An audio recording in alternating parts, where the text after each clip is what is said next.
اس طرح پھر میں پہاڑوں میں اللہ تعالیٰ کے نام اور مقدس مقامات کی تصاویر بناتا تھا، اور میرا ایک عرض اور تمنا بھی ہے کہ میں اللہ تعالیٰ کے اور محمد رسول اللہ صلی اللہ علیہ وسلم کے جتنے بھی نام ہیں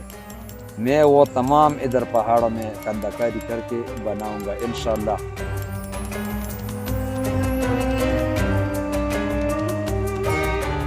میرا یہ پتھروں پر کندہ کاری کا شوق بچپن سے تھا، تقریباً 15 سال کی عمر سے میرا یہ شوق اور یہ جنون رہا ہے۔ پہلے تو میں یہ کیل اور اسٹیل والا کیل جو ہوتا ہے اور ہتھوڑے کی مدد سے چھوٹے موٹے پتھروں پر اپنا نام بناتا تھا۔ پھر وقت کے ساتھ ساتھ میرا یہ شوق اور بھی بڑھتا گیا، اور ایک دن میرا ایک رشتہ دار تھا، تو اس کے ساتھ میں نے دیکھ لیا کہ تھوڑا سا اچھا اوزار ہے، تو پھر اس نے مجھے وہ ہتھوڑا اور وہ اوزار بھی دے دیا۔ اس کی وجہ سے میرا شوق تھوڑا اور بھی بڑھ گیا، اور میں مزید یہ پہاڑ میں، چونکہ پہاڑی علاقہ ہمارا علاقہ پہاڑی علاقہ ہے، تو پھر میں پہاڑوں میں اپنا نام یا دوسرے دوستوں وغیرہ کا نام بناتا تھا۔ اس طرح پھر وہ میرا وہ جنون و تڑپ جو ہے وہ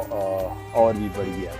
تو میں نے پشاور کا رخ کیا، اور پشاور میں یہ جو قبروں کے خطبوں پر کام کیا جاتا ہے ادھر گیا، اور ادھر میں نے تقریباً 6 مہینے لگائے، اور میرے کام میں اور مزید نکھار آ گیا۔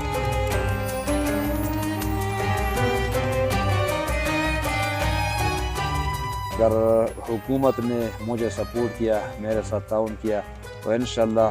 مجھ میں وہ صلاحیت موجود ہے، میں ہر قسم کام کر سکتا ہوں، ہر قسم کا کندہ